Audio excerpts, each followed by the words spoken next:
call me. Yeah, right. Honestly, maybe it's a sad birthday, just my phone and me. 'Cause baby, it's a sad birthday, and I'm gonna cry, cry, cry about you. Baby, this is my party, don't you think of me like any other day, just another sad birthday. Like any other day, just another sad birthday. Like any other day.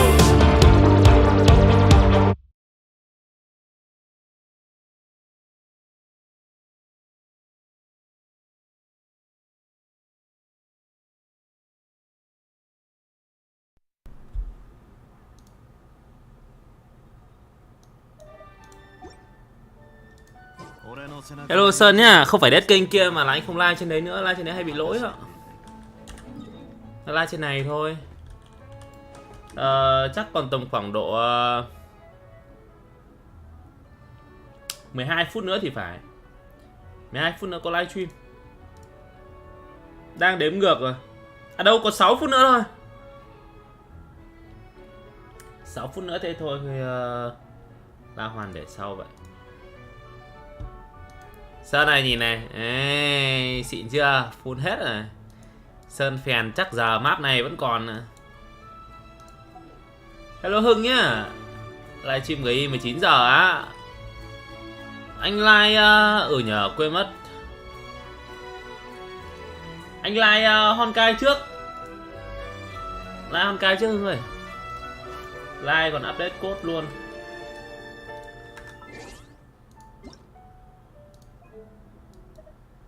Nè, còn mấy phút nữa thôi nè. Quên mất. Sơn nhìn quen không Sơn? Đây 5 phút nữa thôi. Nhiều Nguyên Thạch chạy làm gì sớm mà, cũng giàu.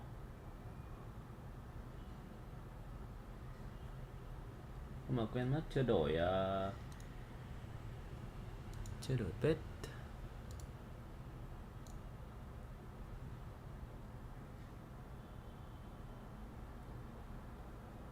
Năm phút nữa.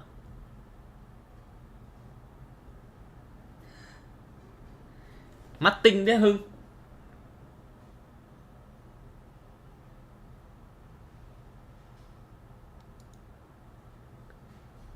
Từ để xem có lộ hàng nóng gì không. Đấy. Âm thanh ổn chứ mọi người?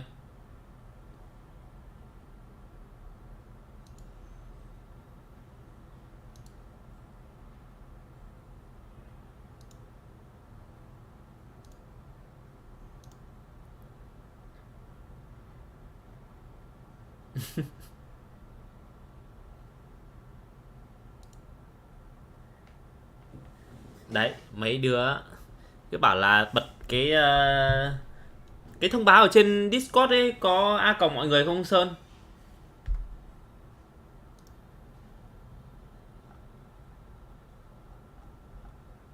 Rồi, xong không rồi. Hôm trước anh nhờ Hoàng nó chỉnh hộ, tưởng nó chỉnh cho rồi mà chả thấy đâu cả. Cứ tưởng nó chỉnh rồi cơ. Mỗi Facebook là có tag thôi.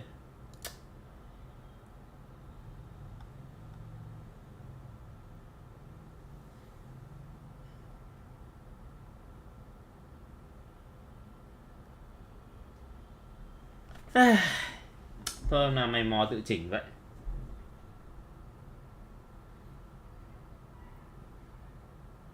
Lâu lâu không like, lười. Sắp tới Sơn có roll cái gì không? Còn roll không? Hay là tất tay cho gì nhỉ? Tự dưng quên tên này, cái gì Numbi nhỉ?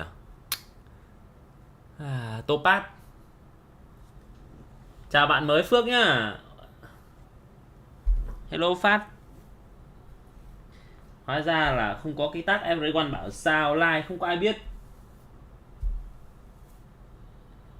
Không, đang nói Honkai mà. Đây chuẩn bị live Honkai này. Đang có hai nhân vật mới là HUANG với cả Argentina này. HUANG là chủ phú hồi máu hệ phong. Chiến kỹ hồi cho mục tiêu và các mục tiêu lân cận. Giải một hiệu ứng xấu. Tuyệt kỹ thì hình như hồi toàn bộ máu tối đa cho cả team và tăng tấn công cho team nữa. Nói chung là chuyên về hồi máu và thêm được hồi năng lượng chứ, tuyệt kỹ là hồi năng lượng và hồi tấn công. Chỉ có chiến kỹ là hồi máu thôi. Nói chung anh thấy cũng bình thường. Hồi máu thì cũng kinh đấy. Nó là cái con đầu tiên mà đòn đánh thường là theo scale theo HP.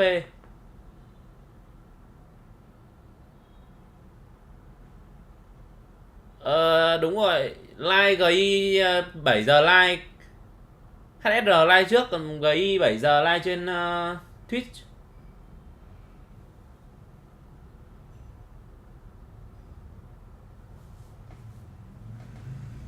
Banner sau là nghe nói là sói rerun cùng với nhân vật mới là Argentina. Tri thức hệ vật lý đánh AOE. Thấy cũng bình thường. Cái nộ của nó sẽ là AOE toàn bộ này, sau đó nó sẽ đánh thêm 6 phát ngẫu nhiên. Nó sẽ giải quyết được cái nhược điểm của mấy con tri thức.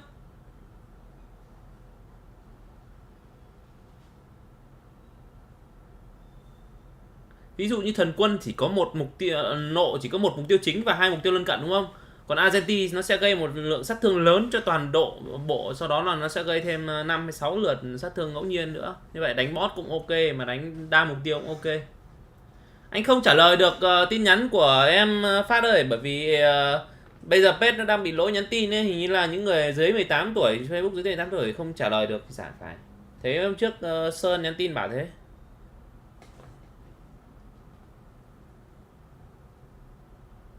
Hello Mạnh nha, bản sao đang tính luôn hua tự nhiên drip thấy chị May run May nhìn xịn xò, anh skip hua. Argentina may ra roll thôi chứ anh không roll hua. Bản sau có run May hình như có cả, không biết là bản này hay là bản sau 1.6 có thêm cả gì nhỉ? Tự dưng quên tên rồi. 4 sao ấy, trông xịn xò mà có cả có vũ khí ở trong Battle Pass rồi ấy, thì chắc anh nghĩ là cũng ngon đấy. Nếu mà có nó ánh sáng trong Battle Pass thì chắc là cũng là một cái con ngon, anh đoán thế. Giống như kiểu tinh Yun. Bắt đầu rồi mà chưa thấy gì nhỉ?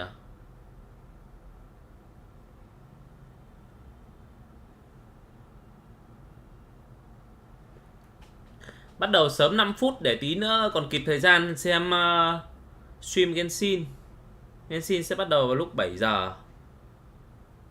Suy đúng rồi. Không, Suy là sau. Hello Quỳnh Như nhá. Suy không phải. Ai nhỉ? Tự dưng anh quên mất tên này. Đây bắt đầu ở đây.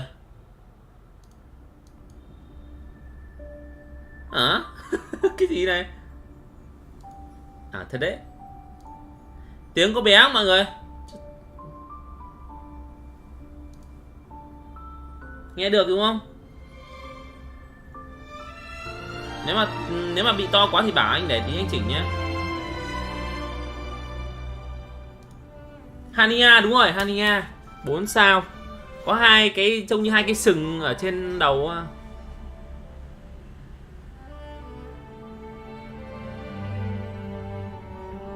Ủa sao lâu vậy?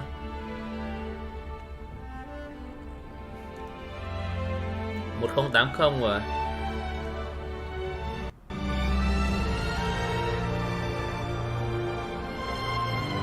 Hania 4 sao.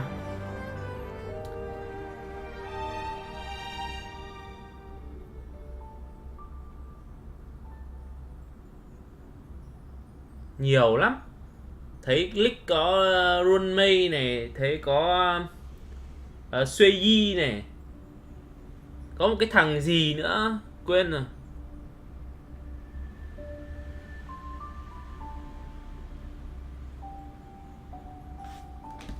Tự anh phải check cái kênh chat đã xem.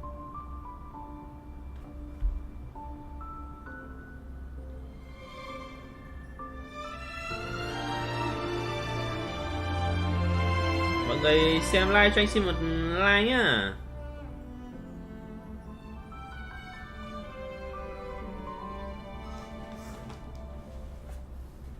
Lâu thế nhở? Chưa bắt đầu đúng không mọi người? Anh còn sợ là cái của anh nó bị lỗi.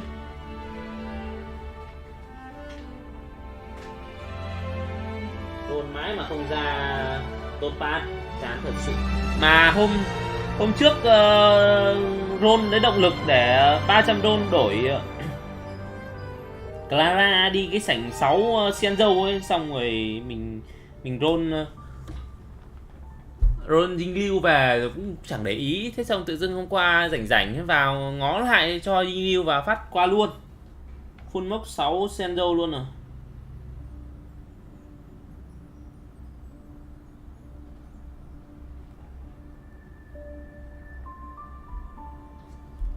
Hai like có chê nhá.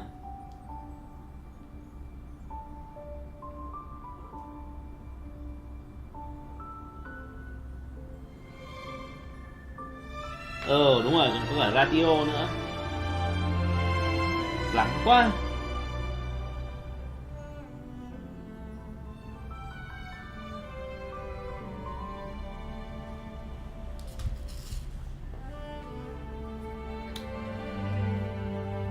Chưa bắt đầu là sao nhỉ? Hay là phải mấy phút nữa? Chưa bắt đầu đúng không?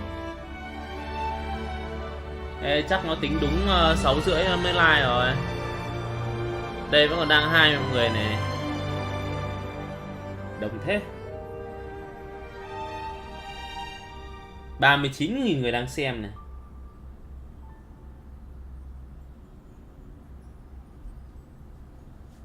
Topaz chơi cũng thích phết. Con heo thích cái stack của luận kiếm siêu nhanh à? Nhưng mà phải điều khiển tay á. Bởi vì nếu mà để auto ấy mà đánh cả đám ấy thì chưa chắc nó đã đánh vào một mục tiêu. Cái luận kiếm nghe nói là nó còn xịn hơn cả cái tuần du trên biển sao ấy. Anh đủ để đổi cái tuần du nhưng mà anh đang phân vân xem là có đổi không hay là đổi vé đấy. Đang muốn nó lên được 300 đô mà mãi nó không lên.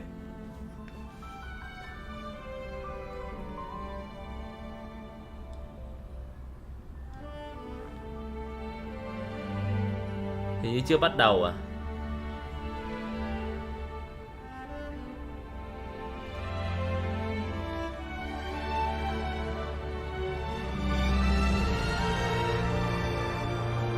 Lý attack cũng được, Lý nguyên tố cũng được. Cả hai cái đều ok.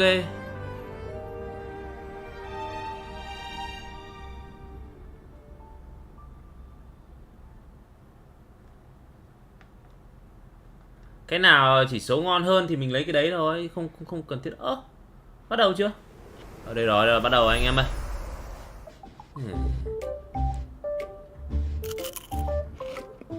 Chờ hơi lâu.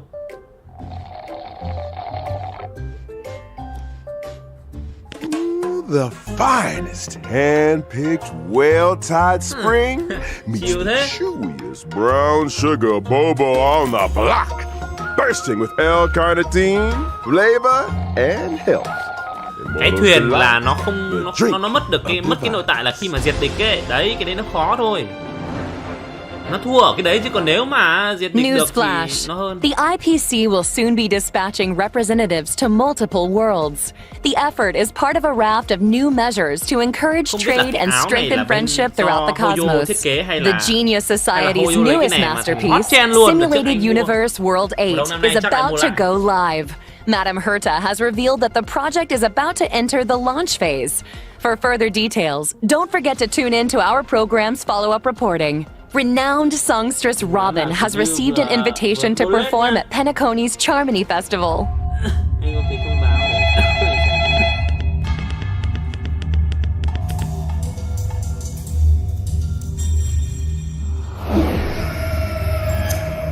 Hello? Hello? Cái gì này? Nghe cứ tưởng Việt Nam Nam luôn. Giật cả mình.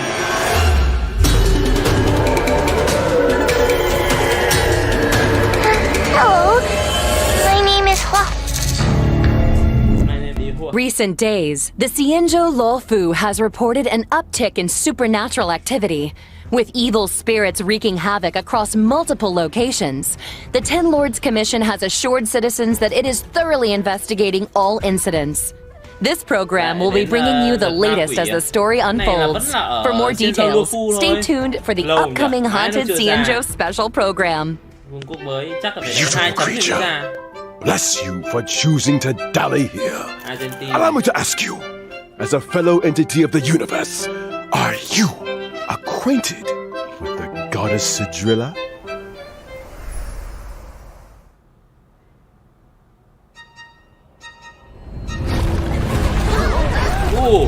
Gì đây?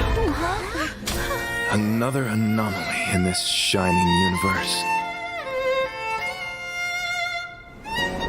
Since you do not understand the beauty, I will have to show you in a way that only a knight can. Bình như em định roll cha này không? Beauty is eternal. Thấy scare cũng khổ. We made it! Nhưng mà lối đánh hơi đơn giản. What's up, guys? We're the haunted place in the Luofu. Follow and share. Or else I'm gonna... I think I just... Thực ra Vodafone chả thấy file bàn luận gì mấy nhỉ? Chắc cũng không mạnh. Yo, what's up? You're finally here. Captain Hua. Roll luôn mây à? Start the ghost talk now? Ghê nhỉ, toàn chọn nhân vật khỏe roll. Hua này thì rồi, có nhà, có thả lụa. Luôn vệ chẳng được. The fate of humans means nothing to me. We play by our own set of Đây này, nhân vật gì mà Quỳnh Như mẹ bảo này? Giao, hay cái gì đấy này. Xuê Yi này, đúng rồi, Xuê Yi. Cốt này, đã có cốt rồi.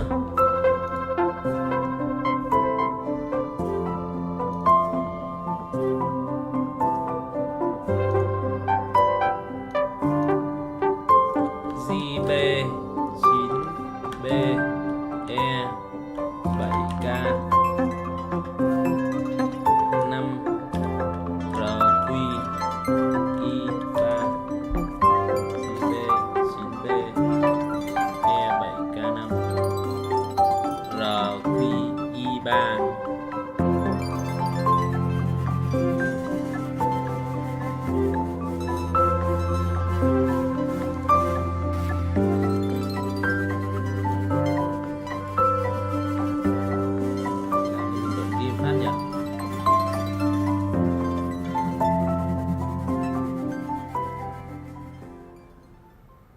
Darkness falls across the delve as ghost fires dance. The clock strikes 12.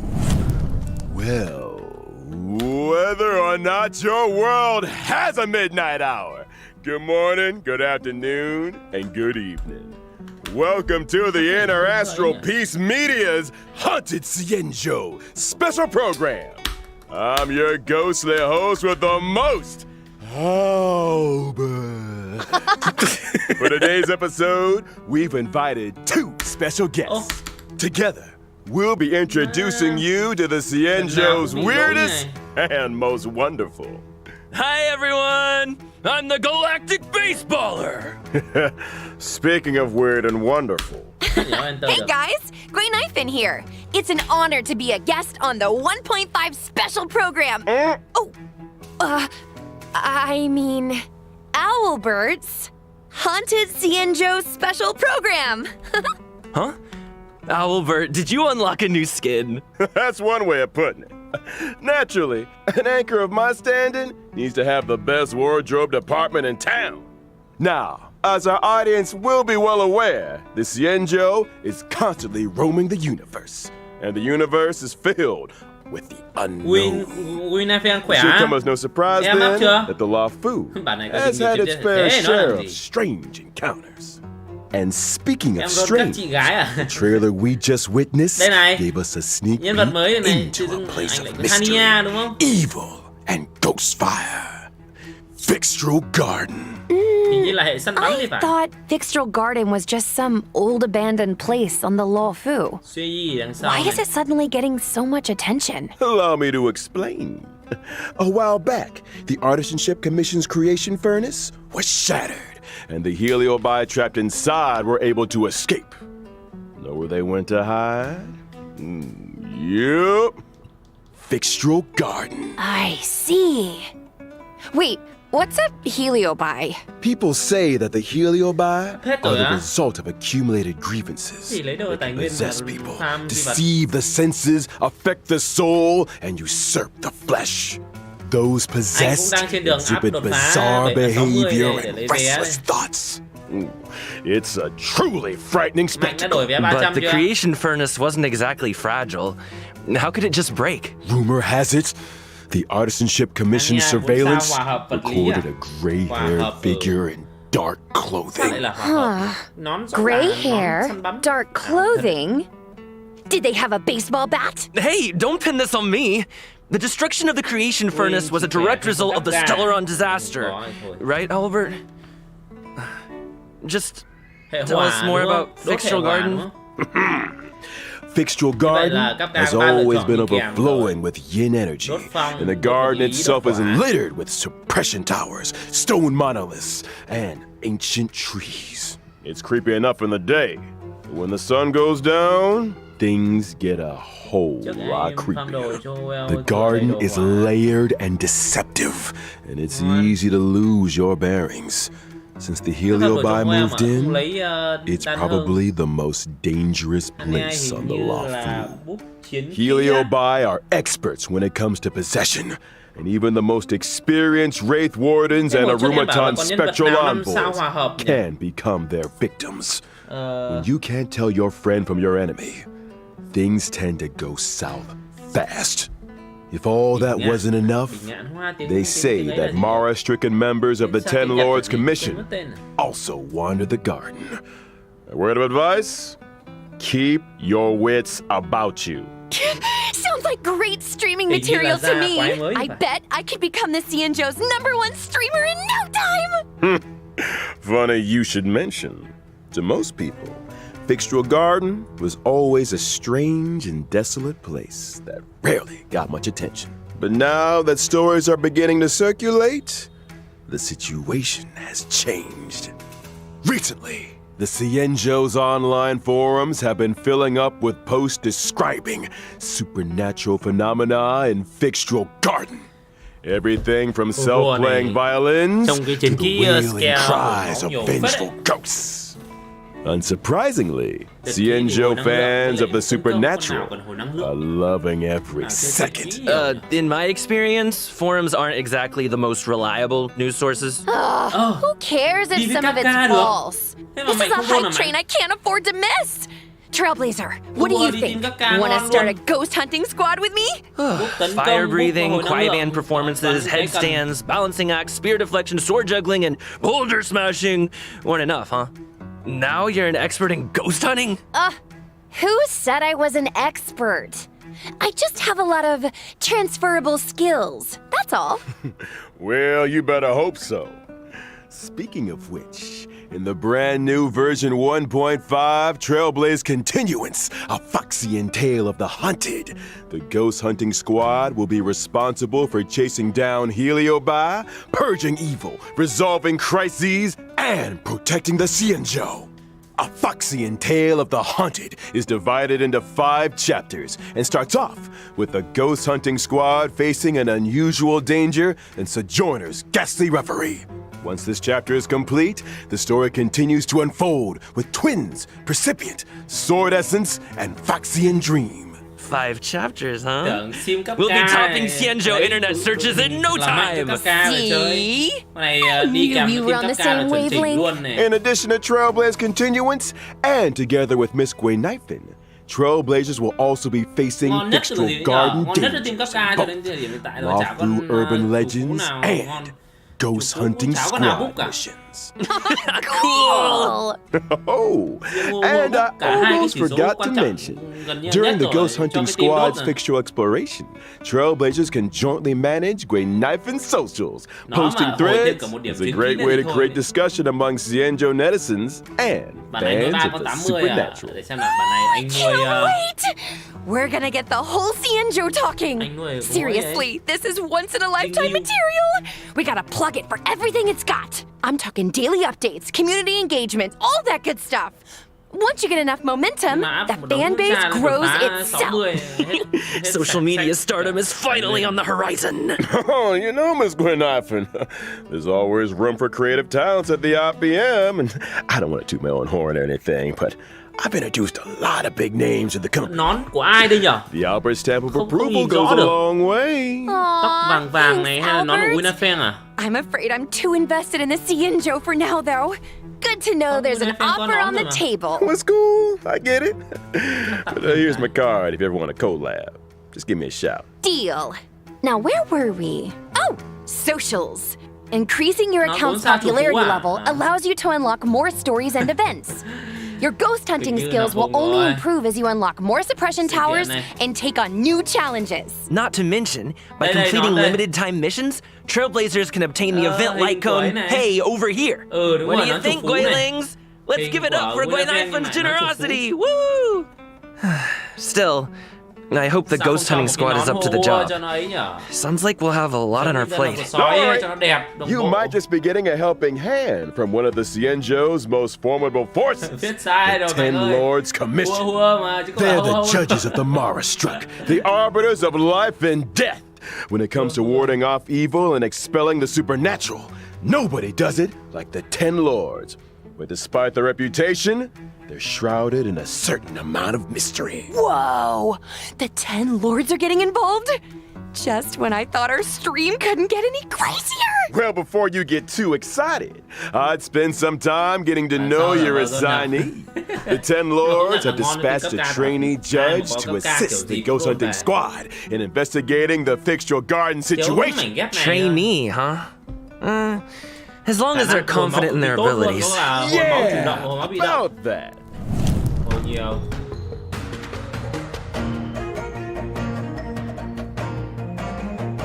Không biết là bị có cả khả năng kháng ấy nữa, kháng hiệu ứng xấu nữa. Ở viết tích. Không biết là khi mà bị dính CC thì có Quoque is mất a cái, wind-type character nội following tại the không? path of abundance and a trainee judge of the Ten Lords Commission. Wait, is her tail on fire? Those are the spookiest looking flames I've ever seen! Yeah! Does being on fire help with ghost hunting? What are you two whispering about? Nothing! Just beginning to doubt her credentials? How did this little girl become a judge in the first place? Good question. Mạnh đấy nhờ, mạnh đấy. Quoque is Vì bị essentially các a cảm magnet for evil. Something that comes in super handy for the Ten Lords Commission. Đi với, They couldn't believe their luck. Sounds qualified. Of course. shampoo Talent cũng comes ngon. in all shapes and sizes. The key is to bring the best out of everyone. Still, to her, Quoque's unique skill set isn't exactly a blessing. People say she has the worst luck on the Xianzhou. Always running into ghosts, tripping over thin air, you know the deal. Well, if I spent my life running into ghosts, I'd probably fall over a lot too. I remember one of my Guaylings had the same problem. Lucky for her, one of my sponsors sells this amazing remedy that can... And we're getting Khả năng cao sidetracked. là hua nếu mà Anyway, auto ấy sẽ I dùng only nộ told liên you tục, half cứ the có nộ là story. dùng thôi. Bad luck, Anh đoán là thế evil nhưng mà nên attraction, là call it what you ai mà like. kiểu team auto It all ấy rất là started ngon. from a single Đợi unfortunate stream event. GI và xem tiếp hả? When Sắp Quoque có was a little rồi. younger, 15 her phút nữa. tail was possessed by a monstrous Thôi long không chơi life game này nữa species. đúng không? Thế thì té Any thì chơi guesses? lại. Yep, it was a heliobus. That very same day, the Ten Lords Commission khả năng decided to auto sẽ seal vận the hành rất là monster mượt in its luôn, hiding vì place. Cái And took tuyệt Quoque kỹ của nó sẽ là hồi năng under lượng their có thể wing. tăng tấn công. I get it. So Quoque is kind of like a Ten Lords guinea pig. Bình thường là I think Herta had a similar fate planned for me. That may have been part of it. However, the Ten Lords realized that HOANG had the ability to pacify the monster. Naturally, anyone able to wield the power of a heliobus was seen as a potential weapon of war. But she's just a baby! How could a scared little Foxian girl ever take on the responsibilities of the Ten Lords? Oh, HOANG was well aware she's a scaredy cat. That's why she watches so many horror mersha, to train her courage. I guess you could call that fighting fear with fear. I'm here all week, y'all. If that actually worked, I'd have joined the Stellaron Hunters already. Practicality aside, HOANG's willingness to confront her shortcomings is a true sign of professionalism. Not to mention, having spent more than a few years in the company of a heliobus, she's had to develop her own tricks for banishing evil. HOANG's basic attack, Banner Stormcaller, can deal wind damage to a single target. Kind of looks like her tail is the one making the decisions. When using her skill, Talisman Protection, HOANG bravely brandishes her back, restoring HP to a single ally and adjacent teammates. Are you sure she's not trying to surrender? HOANG's ultimate, Tail Spiritual Domination, can regenerate allies' energy and increase their attack. Well, so that's what a heliobus looks like. No wonder it took the Ten Lords' commission to seal it away. When under the influence of her tail, HOANG has a few special talents. After using her skill, she receives Sacrifice Life. Sacrifice Life can grant allies a set amount of HP restoration at the beginning of their respective turns or when they use their ultimate. Nice! Not bad for a trainee, huh? This ghost hunting squad's gonna kick butt! That's not all. HOANG's technique, Fiend Impeachment of Evil, sends her enemies into a horror-struck state and scatters them in all directions. When attacking a horror-struck enemy, there's a chance of reducing their attack.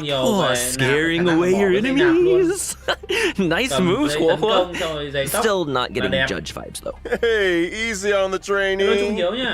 Of course, when you're dealing with Helioba, the more judges, the better. That's why the Ten Lords appointed a seasoned veteran to bring up the rear. I'm talking about none other than HOANG. Team Sally tưởng nói chung là đa dụng á, nhưng mà đánh giá là ngon nhất, khả năng cao sẽ là team cấp K. Ví dụ team Sally chơi được này. Không. Đây chắc là chỉ là ấy thôi, chỉ là cốt truyện thôi, còn nhân vật này phải đến 1.6. HOANG is another world judge of the Ten Lords Commission. She's a physical type character, following the path of harmony. Ah, I remember that face. I saw her on the Return to Darkness light cone. Correctamundo. Rumor has it, she's one of two sisters dedicated to the work of the Ten Lords. She's responsible for predicting karmic offenses and recording corresponding judgments. Or to be more precise, HOANG reads the karmic sins of criminals and uses her oracle brush to record their punishments. She's good at her job and takes it super seriously. In the Ten Lords Commission, her reputation precedes her. Sounds like a Ten Lord celebrity! She's put in the hours, that's for sure. In order to determine their sins, HOANG reads the memories of the Mars struck in the form of dreams. Cool. Sounds like our ghost hunting squad just found its guiding light. No offense, HOANG, but those sound like credentials. Hey! Enough with the HOANG bullying. But speaking of credentials, it's time to see what HOANG can do on the battlefield. During her basic attack, HOANG uses her oracle brush to assault the enemy, dealing physical damage to a single target. She really lives by the pen is mightier than the sword, huh? I'll get my coat. In addition to dealing physical damage to a single target, HOANG's skills, some Saralot, can inflict them with a burdened state. Ooh, is that HOANG's way of marking enemies prior to sentencing? Pretty much. Allies inflict increased damage on enemies marked with burden. And if that wasn't enough, after an ally launches a set amount of attacks on an enemy marked with burden, they recover a skill point. When the going gets tough, HOANG's got your buff. HOANG's ultimate, Ten Lords Decree, all small, shallow bay can increase speed and attack for a single ally. When HIEU uses her technique during exploration, she immediately launches an attack and inflicts burden on a random enemy. When the enemy won't budge, call in the judge. All that aside, in version 1.5, the new stagnant shadow, shape of perdition. Ok chưa? Hay là bé nữa nào? Complete the challenge to obtain new physical ascension material. Hello Đăng nhá. Học về đúng lúc đấy. Hai bộ mới, một bộ hình như nó đánh theo sau, một bộ là gì đấy. Rồi tôi tập trung tôi farm đột phá nhân vật lên xong farm bộ lượng tử thôi chứ còn bây giờ farm bộ mic kiểu mấy cái bộ mic kia sau kiểu gì cũng có bộ mới ra để farm lại. Đúng rồi, một bộ theo sau nhưng bộ theo sau đấy nghe nói là cho không cải thiện được mấy cho Ying Yuan đâu mà xài cho Topaz à. I think you're thinking of a different program. Moving swiftly on to some exciting updates. Thanks again for watching y'all and don't go anywhere. Đúng rồi, chuẩn chỉnh cho Topaz với lại Kapka chứ còn Ying Yuan thì lại không được lợi. Code 2 này. Bây giờ mới code 2 à? Thế thì khả năng là chúng ta sẽ không xem được hết cái live này rồi. 7 giờ là có live bên Twitch của Genshin rồi.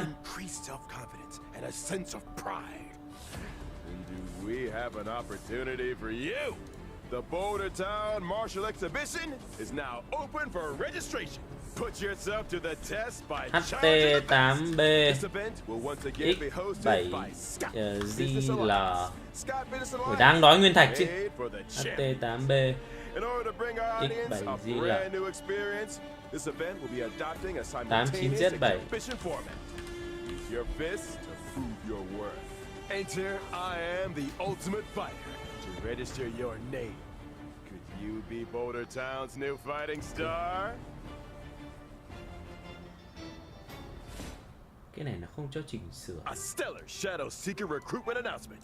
March 7th, member of the Nameless has put out a cordial invitation for anyone able to restore her photographs to the way she remembers them. The images in question were inexplicably damaged. I lost all kinds of cool pictures. Beautiful scenery, strange encounters, you name it. There's a big reward for anyone that can help me restore the images. Actions speak louder than words. Miss March's memories are in your hands. Madam Herda of the Genius Society is about to launch unlimited beta testing for the newly developed simulated cái gì đây? World 8. Lại có một cái vũ trụ mới à? Có vua 8 rồi này anh em này. Vãi. Thế là có hai bộ phụ kiện vi diện mới này. Ngon ngon.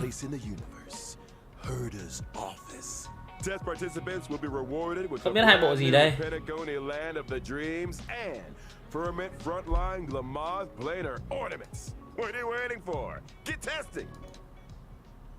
Good news! The Planar Fisher and Gardner Plenty events are about to begin. It's the version you know and love. Let the computer do the hard work for 3 minutes and get your hands on double rewards together with our Genti. One must explore the essence of beauty to rơi vi diện này với cả đài hoa vàng này. Yes, it is I. Có 8 là một bộ 5% nạp tăng 10% sát thương đầu ra cho đồng đội cùng nguyên tố. Tăng 10% sát thương đầu ra, có 10% thì hơi ít nhỉ. Thế thì khá nhiều con dùng được đấy. Cái thằng này nhá, cái thằng này vẽ rất giống ở trong cái bộ Berserk, anh em công nhận không? Cái nét vẽ này là giống hệt, rất giống cái thằng gì nhỉ? Chim ưng ấy. Ở trong bộ Berserk. Without further ado, allow me to introduce a member of the Knights of Beauty,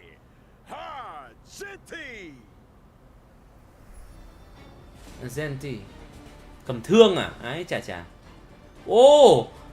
Mấy con bọ mà nồi này nó còn xâm chiếm cả tàu vũ trụ này.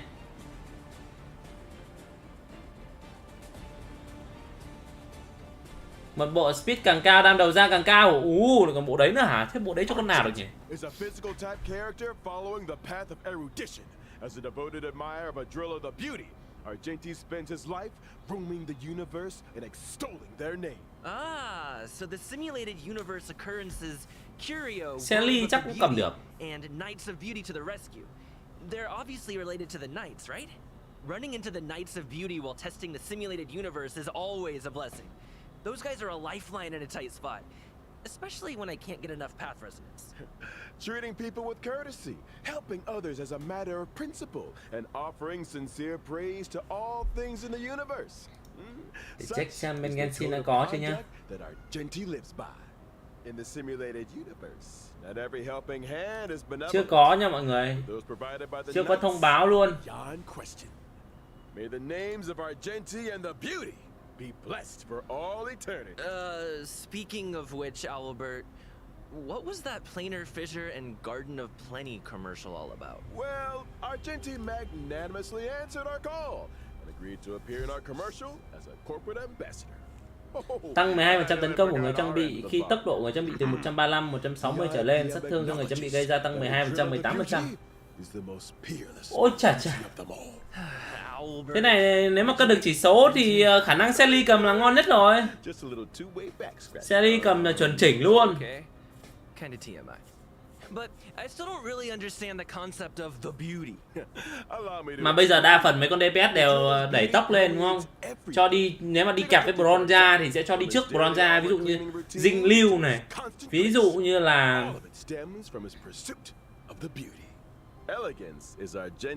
dinh lưu chơi được này, Sally chơi được này, tướng quân chơi được này. IL thì hơi khó. Just as hereby blooms, can deal physical damage to all enemies. Nice. Kafka. I wish I looked that elegant. Đã là sát thương mà. Thì sát thương đốt thì vẫn là sát thương thôi, chắc là có đấy. Chỉ có kiểu tấn công kích phá mới là sát thương chuẩn theo cấp độ với lại theo tấn công kích phá phần trăm tăng thêm thôi.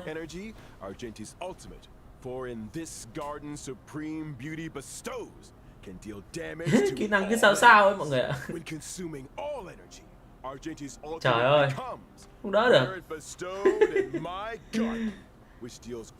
Chắc các bạn nữ thích thôi. So you can choose how much energy to release? Trông giống như mấy nhân vật trong mấy cái manga anime thời 8 mấy 9 mấy. Hiệp sĩ hoa hồng. Sát thương vật lý. Or to put it another way, Argenti needs to attack as many enemies as possible. Đây nộ đây này. Một phát và tất cả, sau đó là 5-6 phát ngẫu nhiên.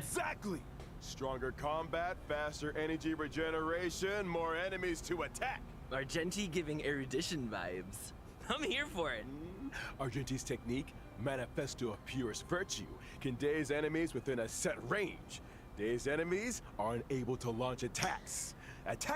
Bí kỹ là làm choáng kẻ địch.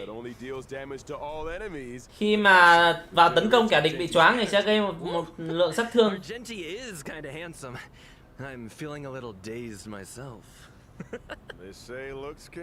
7 giờ này, không biết Genshin có chưa? Bắt đầu rồi mọi người ơi, thôi xem Genshin nhá.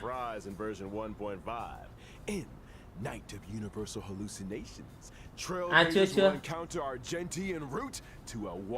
Chưa mọi người ơi, 10 phút nữa bắt đầu live Genshin. Đấy biết ngay 7 giờ 10 mà nó cho Yuji thêm 10 phút để đỡ bị trùng với bên này này. Anh mới đọc lúc chiều mà. Because Pom-Pom's always cleaning up after us? It's because the train stops at Wastopias along its journey. Wastopias specialize in cleaning interstellar craft. There are all kinds of fast-acting, lemon-scented, antibacterial... We're getting off topic! All you need to know is that the encounter with Argenti is one of excitement and wonder. And a little bird tells me he's set for a showdown with the entire crew. I don't get it.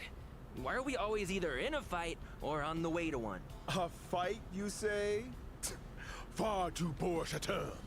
What you meant to say was a chivalrous display of gentlemanly fortitude. Anyway, our Genti only challenges those who he deeply respects. Chưa có Đăng ơi, 10 phút nữa. Nó đếm ngược 10 phút mà. Anh có xem thông báo rồi, 7 giờ 10 mới bắt đầu. Sure. Anyway, with the driller's blessing, let's move straight on to the version 1.5 warp events. Finally! First off, during the first phase of version 1.5 in the character event warp, Bloom and Gloom. Không nha. Anh ơi, anh có chơi Honkai rồi mà anh qua. During the second phase of version 1.5, we'll be welcoming 2 character event warps in Thorns of Scented Crown. Trailblazers can obtain the limited 5-star character Argenti. Sao cái tin nhắn của anh không hiện ở trên cái khung chat nhỉ? Mọi người có thấy tin nhắn của anh không? Anh phải đọc cái tin nhắn của anh ở trên cái khung chat kia đấy, còn ở ngoài không hiện. Who will be appearing in both the aforementioned second phase character event warps.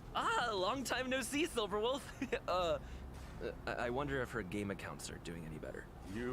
Đúng rồi. You first. Sorry run với cả bên Argentina này.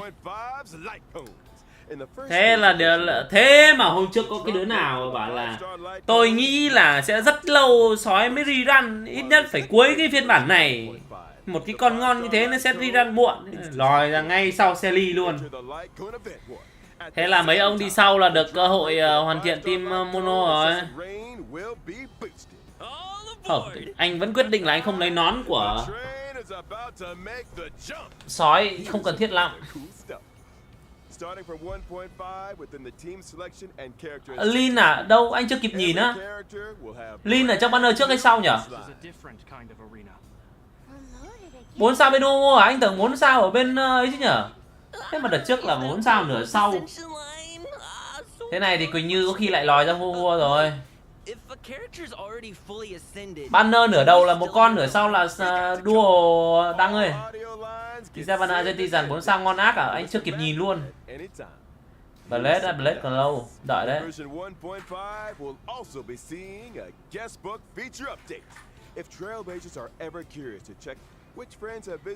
Hai anh em banner sau thế thì sao em bảo là 4 sao bên banner bên Hua ra trước mà. Chưa kịp nhìn ấy, anh vừa cúi xuống quay lên nó đã mất rồi. Banner Argentina 4 sao Lin, Hania và Asta. Đúng rồi. Thế là Hania bên banner Argentina còn gì? À, ý em là chê dàn 4 sao bên Hua. Trời. Hiểu nhầm. Thế thì banner của Argentina có phải ngon đấy, nó biết mà. Mi chó biết bài lắm, phải làm thế thì mới hút roll được chứ. Con nào ngon á, anh Asta hình như anh mới có, hình như anh vừa mới lên được tinh hồn 4 hay sao hay vẫn tinh hồn 3 không biết. Lin thì tinh hồn 2, Hania thì không có. Nhưng mà anh không thích Argentina. Nếu để anh chọn thì anh thà anh chọn roll Hugo còn hơn, mà làm nịt thì còn cái gì mà roll đâu.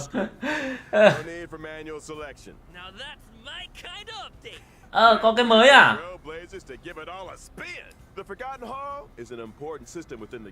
Reset đánh ngay trong sảnh á? Ngon, hello Trấn nhá. Ngon đấy, ngon đấy. Looks like it's time for our final redemption code. See you on the other side, Trailblazers. Code 3 rồi. Đấy, để nhanh tiến độ này, 5 phút nữa hết like sang bên kia là vừa đẹp luôn. Mi chó tính toán hợp lý vậy. Code 3. Hên quá. Đang đói code, không biết là kiếm đâu ra thêm 6 roll nữa đây. Ước được đại gia bao nuôi 6 roll. Nghiện lắm rồi, banner này cay đắng lắm rồi đấy. Cả thường cả limit không nổ.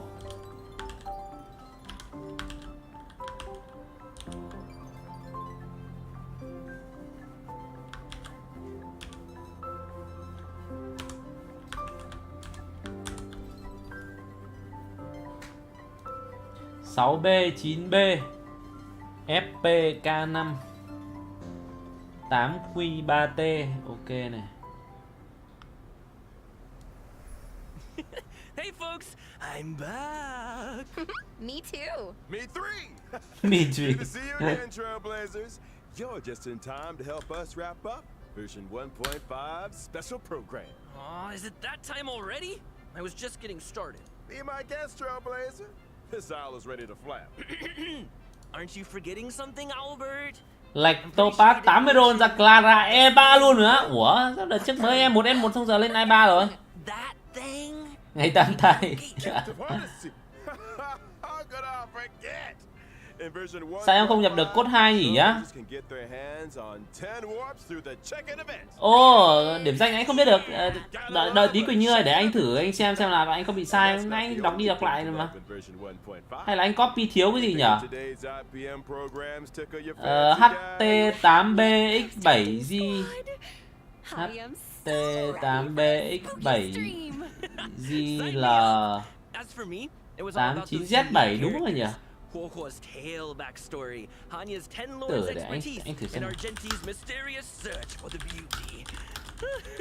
Can't wait to see them in person. Couldn't have put it better myself. HT8BX7G là 89Z7. Đúng rồi nhỉ? Supporting the IBM. See you in the next one. See ya. Trailblaze you later.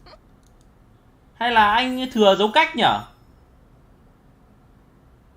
Không thừa đâu. Mọi người có nhập được cái code 2 không? Genshin nhé mọi người nhá.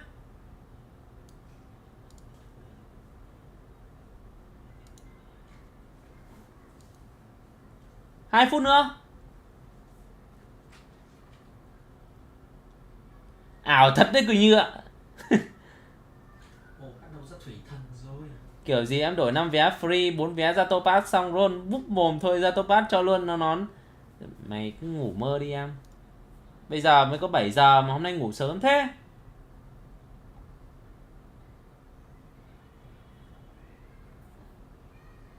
Ai chà. Trước mắt là đã có 3 người roll rồi đấy. Thêm ác chuẩn nữa khi là 4 ác để roll rồi. Không biết là như nào đây. Bắt đầu luôn rồi này. 1 phút nữa.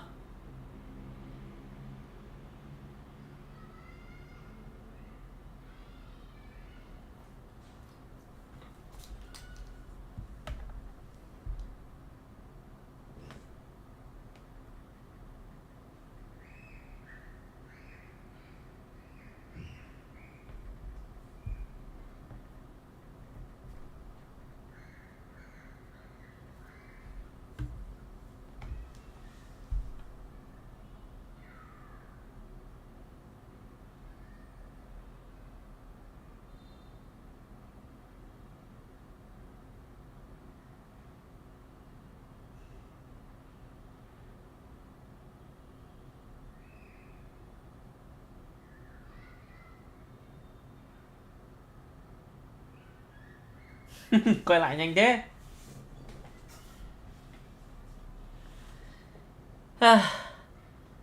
Khả năng là thủy thần ai mà roll Nevilet xong rồi có kẹp thủy thần vào quá ngon rồi. Chắc xua kèo là ngon hơn ấy rồi. Xua kèo là ngon hơn chiêu ré rồi. Còn có hồi máu nữa.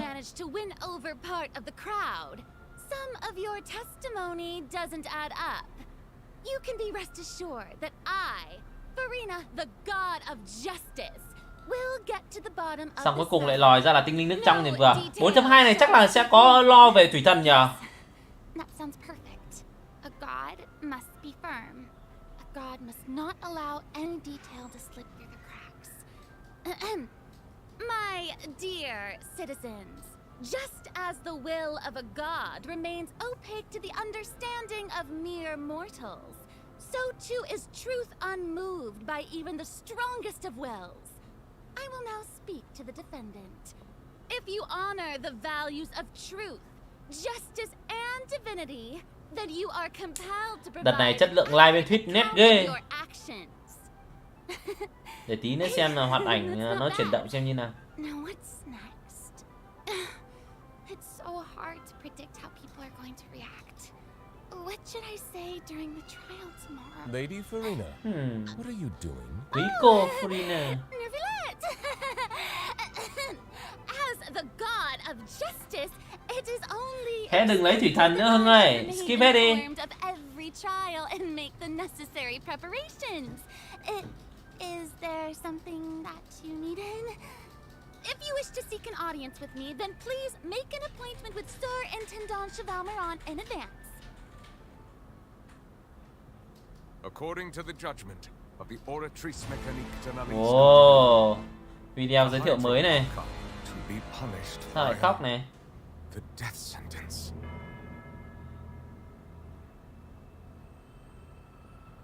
Cây hiến tế mới này chăng? Both know that there may be issues with the primordial sea. Everyone on the street who happened to be close to the water didn't have a chance to Ôi, escape as the water cái đảo mới này trông đẹp nhờ. suddenly disappeared. Shouldn't gods be all powerful? What's done is done. Just trust in me.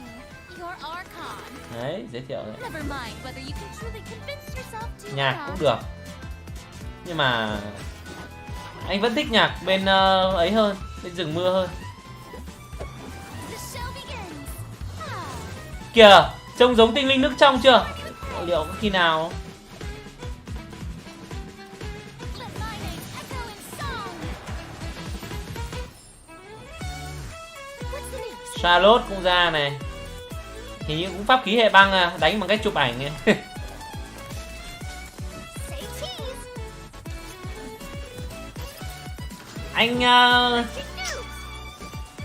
Anh còn chưa ăn tối nữa Quỳnh Như ơi. Anh cũng định đánh La Hoàn đấy nhưng mà không ngon được sớm. Water that looks strange all the same. Anh cũng chưa đánh. Something ominous about it.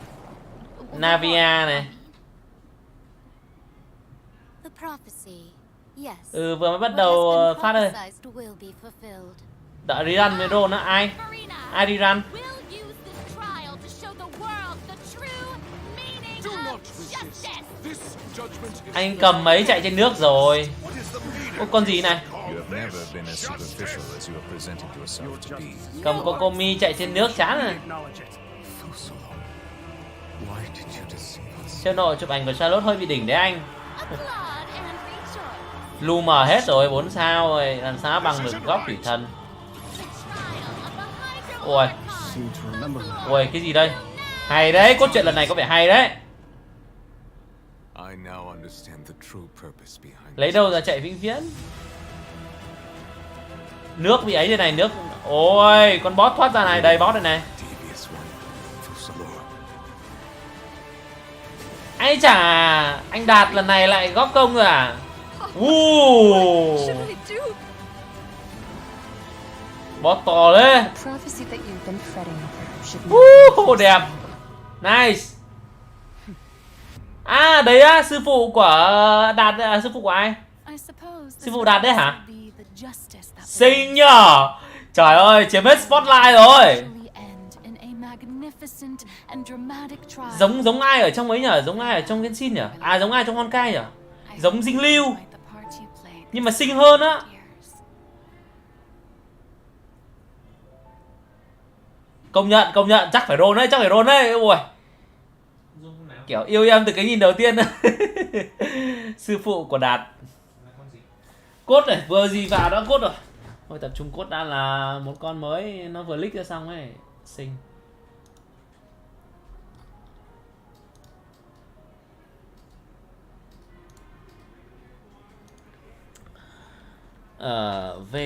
VA97 KZNF bảo sao mọi người ai cũng bàn luận về sư phụ của Đạt.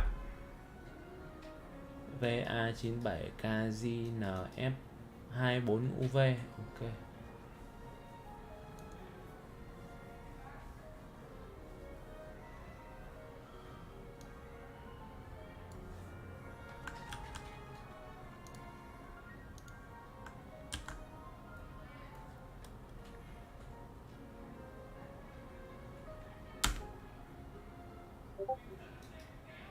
Hey travelers! Welcome to the Genshin Impact version 4.2 special program. Yay! Không biết là có ra không á. The voice of the female traveler Lumine. and I'm joined today by 2 guests to bring you the latest news for the upcoming version. Okay, why don't you introduce yourselves? All right, yeah, sounds good. I'll start. Hey everyone, I'm Amberly Connors, the voice of Farina, and I am super excited to be on this special program today. Travelers already met the Hydro Archon at the start of their journey in Fontaine. And as the story continues, how will this special god avert the crisis foretold in the prophecy? Yeah, I hope everyone's excited to see what happens next. I mean, I sure am. Có banner thì là clip sư phụ đấm đệ tử. Edge of my seat. My name is Ray Chase and I'm the voice of Tưởng Silly mà trắng hơn à? Xinh hơn, bộ trang phục đẹp hơn. Many of you already consider Neuvillette a very trustworthy partner and I hope you look forward to câu chuyện lần này khả năng hay đấy. Chồng con boss đã thấy tí này. Sure, totally. Yep. Okay, so next, let's dive into the major content that we have coming in version 4.2. In the intro, Farina said we need to make an appointment with Surintendant Cheval Moran. So, you know, she's really busy as Fontaine's Archon, and she's a pretty big celebrity at the Opera House. So, the special program team gave me an itinerary to follow, and it appears to show all of Farina's recent plans. Farina's recent plans, let me guess, she's going to be going to trial? And then another trial. Farina nào biến thành con cá heo là con boss riêng nha Phát ơi, không liên quan. Chạy 30 giây mà có cooldown có 20 giây nên là vĩnh viễn mà anh. Thế á? Nghe ảo nhỉ. Nhưng mà chắc là không kiểu không chạy thể lực được đúng không? Không gọi là gì nhỉ? Đây rồi, chap 4 đây rồi, chờ mãi.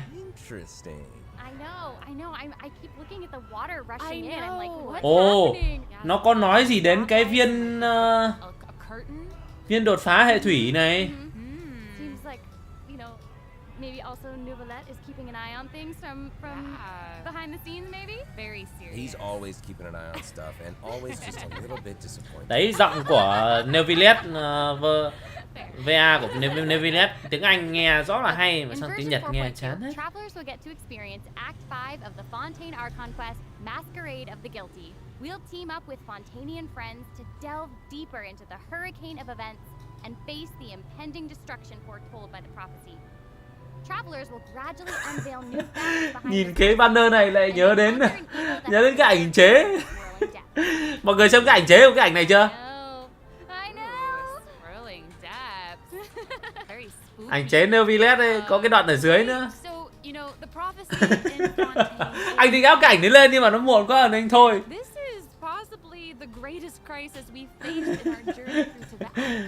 Definitely. In version 4.1, thật không thể nghiêm túc được cái dân chơi GI mà. Neuvillette barely arrived in time to hold back the seawater from engulfing the fortress of Meripede, but still, the water has reached Poisson. Luckily, the crisis Navia cũng xinh chứ. Nhưng mà được vote thì anh sẽ roll sư phụ của ấy. Nếu không biết anh chưa có đọc leak ấy, không biết có phải sư phụ nhưng mà lại là cái nhân vật xuất hiện cái đoạn boss ra ấy. Xinh vãi. There's only so much that we can say. Travelers will have to go and play through the version themselves to discover the clues, adventures, and stories to come. Yes, exactly. So be sure to play through, uncover hidden truths, and witness this epic chapter of Fontaine's history for yourself when Act 5 of the Archon quest becomes available. Sounds good. So exciting, right? Hey, question. Have we forgotten xinh thế khả năng có banner rồi. Làm gì có nhân vật nào mà xinh ơi là xinh mà lại không có banner đâu. Yeah. We searched all over the fortress for him. Yep. I guess we'll just have to live with the suspense for a little longer. Not ideal, but it's fine. It is what it is. It is what it is. But này, hơi ngoài lề một tí, có phải là Sueyi là cái con nhân vật người máy mà mình gặp lúc làm cốt truyện có Lua Cha không nhỉ? Quỳnh Như nhỉ mọi người nhỉ? Phải không? Nếu thế thì nhân vật ra mắt là chuẩn luôn rồi. Thế là lúc đấy ai cũng kêu là ui, là PC gì mà đẹp đấy, ra mắt đúng, thế là ra mắt thật còn gì nữa. Đúng rồi. Well, just like the prophecy itself, all will be revealed at the fated time. Mấy nhân vật đấy là không xuất hiện ở hiện tại Hưng ơi. Những cái nhân vật mà nó ra mắt mà nó xinh đẹp ấy đều có xuất hiện ở hiện tại, còn cái hình tượng đẹp đẽ của bà cò đấy là quá khứ rồi. Của cả mấy cái chân quân đấy nó là quá khứ hết rồi. Hania với Suy là hai chị em à? Ôi, Furina này. Thằng Sơn nó sủi đâu ấy nhỉ? Understandable. It is I, after all. Fontaine's most beloved star, Farina. I'm on a very tight schedule. Chắc là anh sẽ Thủy Thần anh sẽ thích voi Nhật hơn. Oh my gosh, I love her outfit. Yes. Oh, and her eyes, like each of them are different. She's got these little eyelashes and her hat. Oh, You know, it's amazing. you'd expect for a Hydro Archon that she'd have the best drip. Oh. Yes. Ooh. Okay, you know what? It seems as if she's always dressed like she's about to attend a performance. You know what I mean? Yes. That's Fontaine's biggest celebrity for you. And speaking of drip, có ấy mà, có hình ảnh in game rồi mà Phát ơi. Chịu khó lên mạng xem á.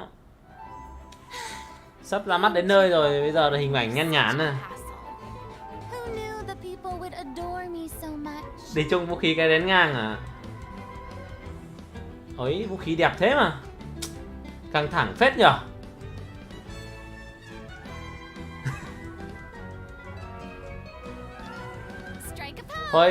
Thôi mọi người yên tâm. Quả này Phước sẽ gánh hết cho anh em. Phước quả này sẽ lên R5 luôn. C2R5. Whoa, that's so cool. Oh my gosh. Oh my gosh. I like the way she kind of like bows. Very dramatic. Yes. Very much. It's like all of her moves are part of a performance. Yes. Totally. Ác nhở. Chấn thì rõ là sức mạnh bình thường. Như cái banner của ít ra banner của Thủy Thảo Thần ấy còn đỡ, cái cây sấm sét nó còn ok. Banner này toang vãi. There's a seahorse, a crab, an octopus, and they are all so cute. Yep. Oh, I love them. Me too. Oh my gosh, no, the octopus is even wearing a hat. What a distinguished little gentleman. Đúng với Hưng nhá. R5 chấm bài rồi. C2 nó mạnh rồi mà. Thế nên mới đợi đi run với roll á. À ý em là đi run mới roll chấn thôi gì, thì còn vẫn roll cha thì Trung Hiếu. Khôn thế. Hay là mình cũng làm thế nhỉ? And those creatures are actually special guests of the Salon Solitaire. And roll về cho team chơi team đóng băng với lại oh my gosh. Yes. So you've got the maid, right. Mademoiselle Chạy map. Craboletta. They're the best. The crab, the one that's a crab, I assume. Absolutely. Okay. Yes. And then you've got the housekeeper, Surintendant. Nhà còn cây ấy mà, còn cây dì xét mà đang để kho kia kìa Hưng ơi. Cây dì xét siêu ngon luôn. Không phải lo nạp nữa. Okay. So when Farina said to make an appointment with Surintendant Chevalmeron, this is who she was referring to? Yes. Có không? Oh my God. Thế thì đỡ đấy nhỉ, mang xuống nước đánh nhau ấy. Đỡ. Nhưng mà rõ ràng anh tưởng không dùng được kỹ năng dưới nước mà. Oh my gosh, that's adorable. Okay, I'm sure everyone is just Tây Phong Bình Như ơi. Ống nước Tây Phong rồi cây trong banner. À trong Battle Pass thiếu gì? So, Farina is a Hydro Sword user. Okay. She usually defaults to an Usia Arca alignment in combat. Cái nick đấy bán rồi, thì sao mãi sao mới chơi lại đi. Thì Thì xét nó ra từ 1.1 cơ mà. Mademoiselle Craboletta, Surintendant Chevalmeron, and Gentilhomme 1.2 Usher to the chả nhớ. stage. I love it. It's so cute. Thì xét là cái như là cái vũ khí free đầu tiên thì phải. Attack nearby opponents, prioritizing the target of the active character. Ooh. Their damage increases the more characters there are in the party. Ồ, bọn này nó hút quái luôn này mà đánh không bị mất máu này, giống như cái ảo ảnh cái gì đấy của Mona. So she has more than one alignment? Yes, exactly. Furina's charged attack not only deals physical damage but also Hôm nay chơi vũ khí mới chắc ối vũ khí chế Numa Arca chắc rồi vũ khí chế tạo á. Wow, based on what we just saw, Cái ống nước á chơi được. Còn thừa cái ánh sáng thì thần cầm tạo phè. Ánh sáng được mỗi cái tăng sát thương nguyên tố với sát thương bạo ở mức tầm trung thôi. Còn tấn công cơ bản cao chả để làm gì. Sát thương bạo thì được có 4 mấy % thôi đúng không? Trong khi chấn nó tăng gấp đôi sát thương bạo. The summons created by Furina's elemental skill will remain on the field for a period of time even Kiếm đơn là thích rồi. Chứ thủy thần mà trọng kiếm này toàn đang căng thẳng banner của hỏa thần ấy, kiểu gì hỏa thần cầm trọng kiếm. Mọi người có tin không?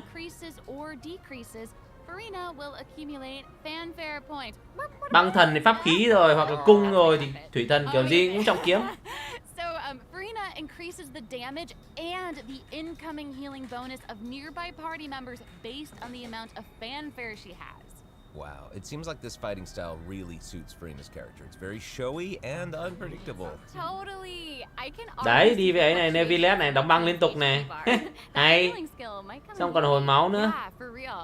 And due to her knowledge of deepwater aberrants, cầm trọng kiếm như rừng nằm đấm. Đây để xem đây xem có phải không? Đâu thả pet ra đánh nhau đâu?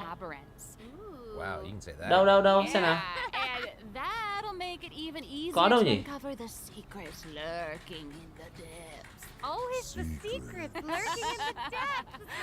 Có đâu, mọi người bảo là thả pet ra làm gì có.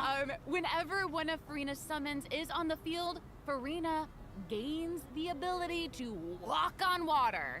Oh my gosh, that is pet phải gọi rắn ở trên á.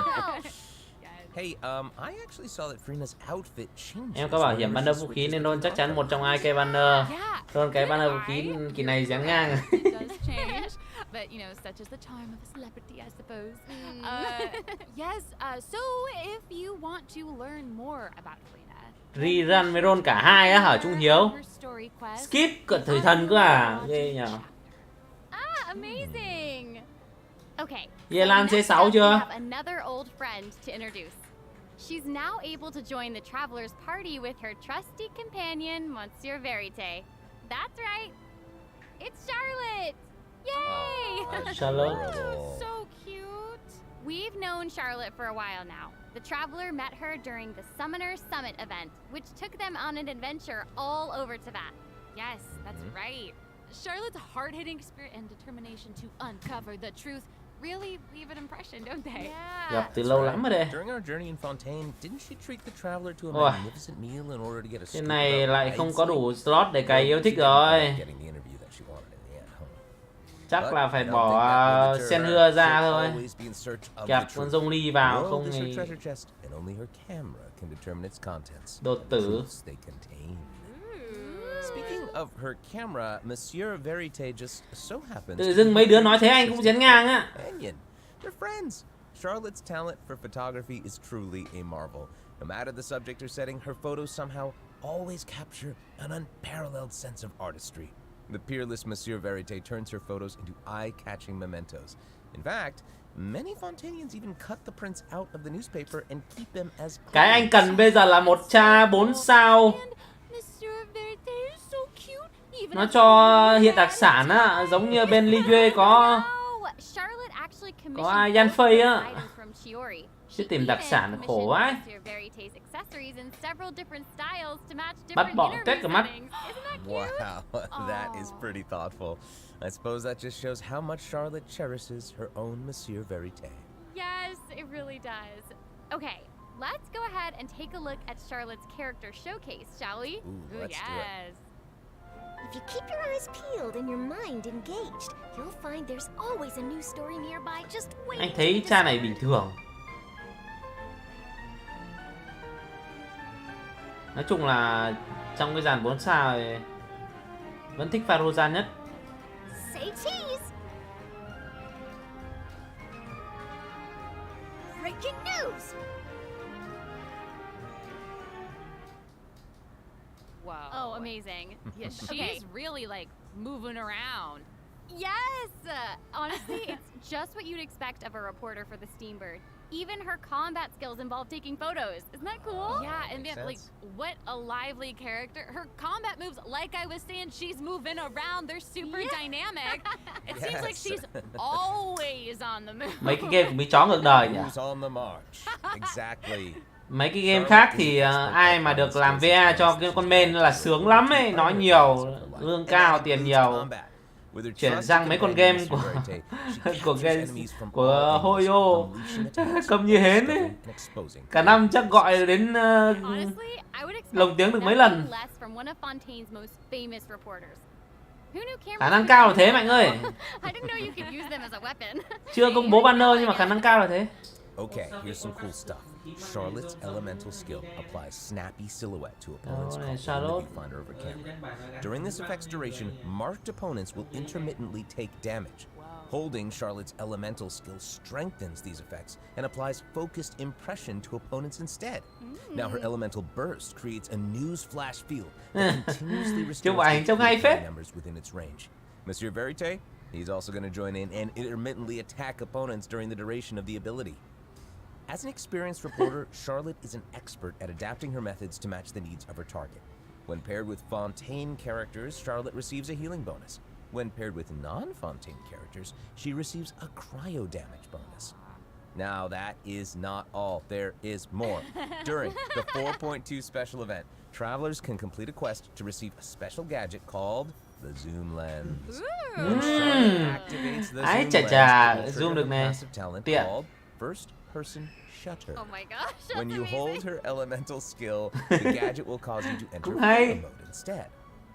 That is so cool. Yep. That is super rad, and you know, I have a feeling some super cool pictures are gonna come out of that. Oh yeah. We are going to provide more information about the zoom lens and how to use it during the event overview portion. Thôi anh sẽ để xem. Nhưng mà đằng nào anh cũng roll mà đăng còn đấy không nhở? In the first half of version 4.2, we'll have event wishes showcasing Furina and Baiju. During this time, Charlotte will also receive a huge drop rate boost. Huge boost. Pet bắn được mà mấy video leak gọi ra xong đổi trang bơi xuống là thế thì chắc là không duy trì được lâu rồi. Em muốn roll đầu tiên không? Roll cái gì trước? Roll cha trước đúng không? Hả? Chấn thủy thần. À đây rồi, banner đây rồi, nửa sau này. Nửa sau là Sino rerun cùng với lại Ayato.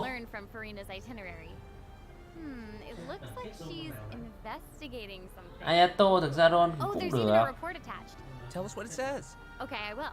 It says, strange rumblings have been heard in the depths of Fontaine's waters.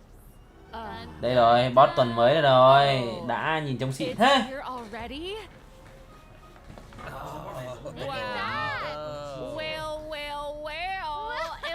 Chị dễ tưởng tượng con này ra. Đẹp nhờ. Trông hoành tráng vậy. Wait, yeah, isn't this the whale that the traveler saw in Child's vision at the end of the version 4.1 arc? Cha trước hả? Yep, it's the same one. Thế em roll đầu tiên đấy gì? Đẹp thế. To thế. Đánh này đến bao giờ không biết, không nhớ thứ ba hay thứ tư nữa. It feels like it might even burst straight through the screen. Oh, I hope not. Thì nó chỉ lấy thôi mà, nó chỉ là kẻ canh giữ thôi mà. Nó phải làm thế để gọi là nhấn mạnh vẻ đẹp của Thảo Long Vương như. Dodging is definitely your friend with this one. Oh boy. Okay. So there also seems to be sort of Ok nhá, đây đang roll đầu nhá. HP bar. What's that for? Okay. Since we can't out chơi hai thủy hai thảo để làm gì này? The creature just freed itself from captivity and is brimming with anger. So if you can find a way to capitalize on that anger, perhaps you'll also find its weaknesses. Oh, okay. Wait, is somebody being eaten? Ủa, hình như là mình bị chui vào trong bụng nó à? Vãi. I guess here it is. Đây chui vào trong bụng cái này. Hóa ra đây là thực thể của nó à? And there's a new enemy here. Nó là con gì đây không biết. Thôi đợi đi, đợi có chuyện ra là biết. Oh, these summoned creatures also look vaguely familiar to me. I wonder what the deal is with all of this. Perhaps defeating this mysterious enemy within this space will be the key to defeating the whale. Hình như là phải dùng cái gì đấy ở trong thủy quốc để đánh nó nhanh hơn hay sao? Well said. Boss này đánh có vẻ mệt. Man, this boss looks really tough. What happens if we for some reason can't? Làm gì con boss tuần nào ăn hit được? Trừ con rồng. Trừ con rồng đầu tiên ra, con Valin ra làm gì còn con nào ấy được? One hit được. Chả con nào luôn. I love that. Now we don't need to worry about getting stuck while trying to advance the main story. Totally. Hey, that was a lot of information. Giống trai á. Mà không biết không thấy nhắc đến sư phụ trai nhỉ? Click ra một cái hình ảnh xong rồi chả thấy nói gì nữa. Sói không one hit được. À sói one hit được. Đấy quên. Sói one hit được. One hit được trước khi nó chạy. Hai con boss tuần đầu tiên thì con hit được, còn con boss thứ 3 trở đi là đều có phây hết à.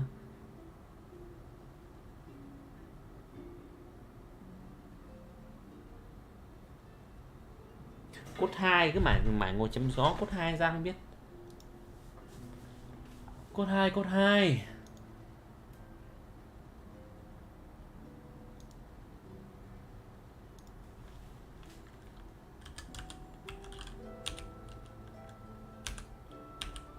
Nhà hay phết. NT QP 2 KPE GMUH NT QP 2 KPE GMUH. Ok. Hello travelers, welcome back to the version 4.2 special program. Hello. Hello. Yay! So, we've introduced new characters, new plot lines, and a new boss. But I hope you're still eager for new content, travelers, because there's still more to come. Let's take a look at what other information we can learn from Furina's itinerary. Okay, aside from investigating crises, it seems like our Hydro Archon also goes on occasional excursions throughout Fontaine. Đấy có cả du lịch vòng quanh Fontaine cơ. I certainly. Well, you know, maybe she's just using it as an excuse to scout out a place for one of Đây cái tòa này rồi. Biết nó là cái gì đây? Map mới này. Map mới là hiện tại có thêm một cái tòa tháp này, một cái cây này, với lại một cái vùng hồ nước. Đây một cái vùng hồ này này. Với một cái cây này. Chắc lại hiến tế cây tiếp. Ủa 2 cây cơ à?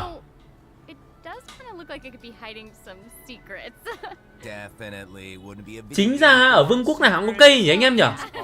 Đúng không? Ở vương quốc nào cũng có một cái cây nào đấy đặc biệt. Ít nhất là một cái cây đặc biệt. Bên Thảo Quốc còn mấy cái. Map bé nên nhanh thôi à. Có ngang cái 4.1 không? Ui gió kìa. Trông thật vãi. Thế đã full map chưa Hưng?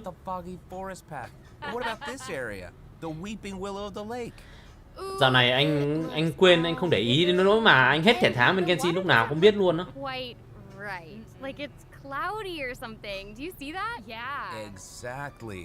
Không thấy Lick nói gì về có hiến tế mới à? Thế thì cây đấy không phải hiến tế đâu. Nó là cây đặc biệt thôi chứ anh không nói là cây hiến tế. Li Yue có cái cây chấn giữ là ấy đây, Adaha đây. In this update, we'll encounter a new type of Fontamer aberrant, the xenochromatic ball octopus. Travelers can borrow its abilities to cleanse away the lười lắm á, thế mà bảo nhanh thôi. Còn chưa chạy xong cái cũ. In addition, with the help of a special device, travelers will be able to use this creature's abilities on the surface as well. They may be the key to solving certain puzzles or perhaps even powering certain objects. But we'll leave that for you to discover. To learn more about the story behind the new Arrhenius Forest region, be sure to check out the version. Cái map mới anh thấy cũng chẳng nhanh lắm đâu. Làm nhiệm vụ xong rồi giải đố thứ cũng lâu phết đấy, nhiệm vụ nhiều. Cái map mới này rất nhiều nhiệm vụ vặt nhá. Ở dưới cái pháo đài đó một tá nhiệm vụ rồi xong lên trên bờ nữa. To the south of Arania's forest, you'll find the Mort region. There, a singular tower stands tall above an. Đây có phải nhà tù đâu, đây là một cái tòa tháp mà map mới thôi, chả liên quan nhà tù. Actually, it looks like that's the very next stop on Furina's itinerary, so let's go check it out. Okay, I bet a bunch of travelers noticed this tower since they've arrived in Fontaine. I'm so excited that we finally get to check it out. Yes, same. Yeah, in version 4.2, the sealed ruin. Chả thấy tin nhắn của anh hiện ở trên nhóm chat, không biết nãy giờ anh có chat thêm cái gì không? I know. Tài thật. And after unlocking 4 seals along its perimeter, the tower and its long bed of secrets will be unveiled to us. Anh thì đang cày sói như sói vừa mới lên yêu thích 5. It would feel great to finally demystify all the secrets churning under the seemingly calm waters. Yes, I want answers. I also we all want answers. I also heard this quest has something to do with the primordial sea. It seems like there's a very important and very. Tới giờ em vẫn không biết quét có quỹ thực phẩm Paimon nhận ở đâu á. That's very right. New stories are always unfolding in Fontaine, whether above water or below. And this is not limited to the 2 new regions in this update. The prophesied earthquake woke up new life forms in other places. Tự dưng quên á. Oh, destinies. Cái quỹ đấy hình như là cho cái con bé mà có 2 anh em ở góc map phải không nhỉ? It has greater and more diverse powers of transformation while in combat. So don't let your guard down, travelers. Yes. And em sang cái góc map. Bot đột phá Furina. Trông ghê vãi. Em sang cái gì nhỉ? Đây là cái gì nhỉ? Tự dưng quên cái map này rồi. Nó ở góc map bên phải em ạ. Góc map trong vùng bên phải ấy. Nếu mà theo như anh nhớ đúng thì là gặp cái cùng con bé nó ra thì hai đứa nó bắt nạt đấy, xong rồi nhận quét đấy. But Furina's itinerary doesn't stop there. Oh wait, it looks like she's arranged to spend some time with her subjects. Con này là tiến hóa mega của con tinh linh nước đục à? Anh cũng nghĩ thế. Rõ luôn. Speaking of, let's move on to the event portion. Không nhắc gì đến vực sâu nhỉ?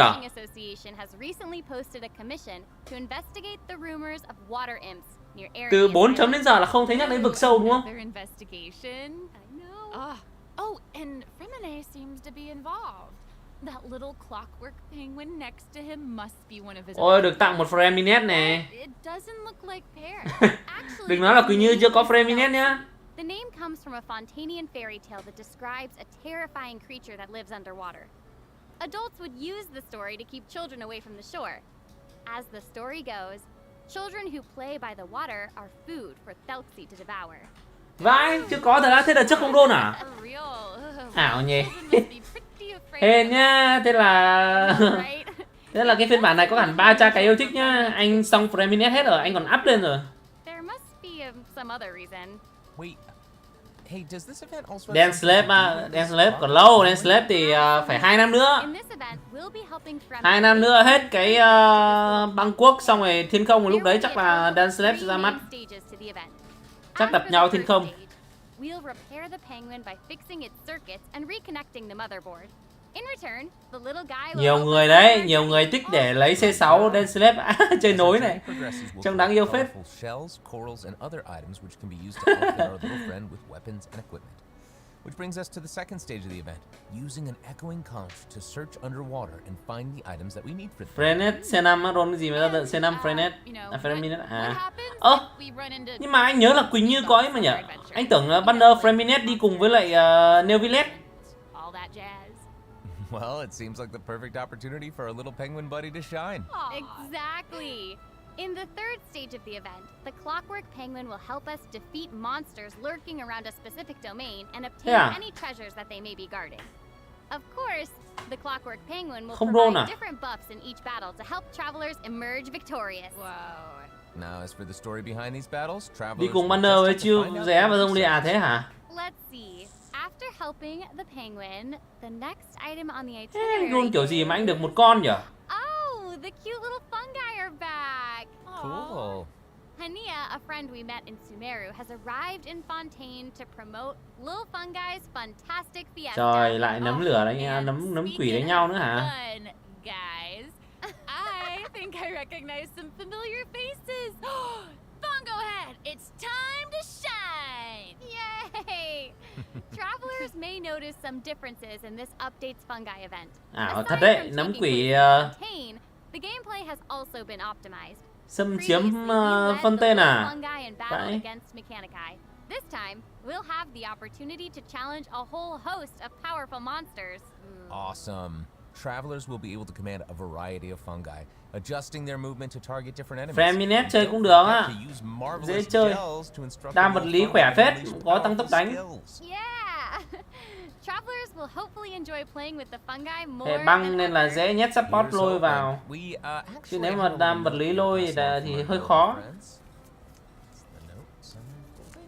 While they hope to make the little fungi and some other events permanent so travelers can play at any time, the team feels that the current design doesn't adequately sustain long-term gameplay. Thì đấy, nấm quỷ đây.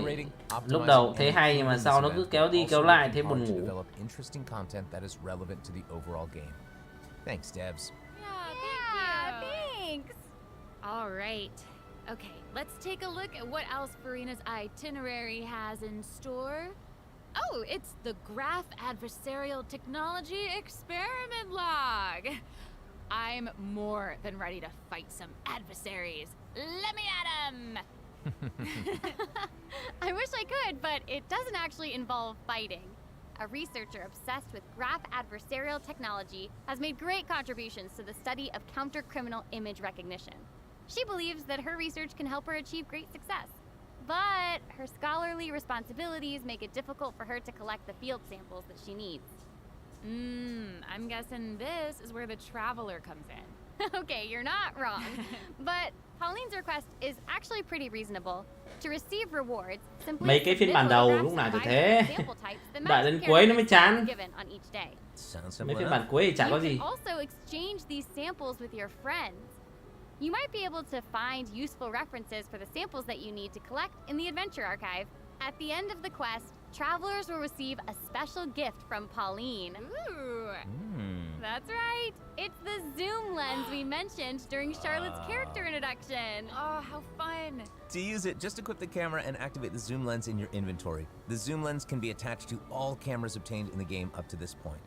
When equipped with other characters, the zoom lens won't be able to be used in combat, but if you switch to Charlotte and hold your elemental skill, you'll be able to snap pics with zoom lens even while fighting. Whoa. You can even use it in domains. Ooh. Double whoa. Oh my gosh, that's awesome. And I bet travelers will be able to capture some amazing moments in co-op mode too. And even if you miss the chance to participate in the event, there's no need to worry. Travelers will still be able to obtain the zoom lens after the event ends. It seems like Furina has also learned of the Trong existence khi of bên a Honkai thì phiên bản nào cũng có điểm danh 10 vé mà. Cái game GI nào đấy thì cũng tỷ năm. Một năm nó mới cho một lần. Now, less experienced travelers like myself don't need to worry either. Using trial characters and taking advantage of the buffs brought about by the ley line are also great ways to come out on top. That's right. And Cái travelers Genshin who không are cần more hút à? confident in their combat skills can choose to jump straight to the final challenge. Gì? Also, the Leyline Overflow event will return at the end of version 4.2. Now might be the perfect time to start building your parties. Hopefully, you're all excited for the fabulous events that version 4.2 has in Khác gì luôn, ông đánh cái vi diện để ông lấy lâu lắm đấy. Ông lấy bút lâu lắm đấy. I know. Well, before we get into them, let's take a quick break to have a look Xong lâu at the như final dành redemption rất nhiều thời gian mode cũng today. chẳng khác gì đi chạy map cả. Đánh chẳng qua nó nhàn hơn đâu, chủ yếu là chạy đánh.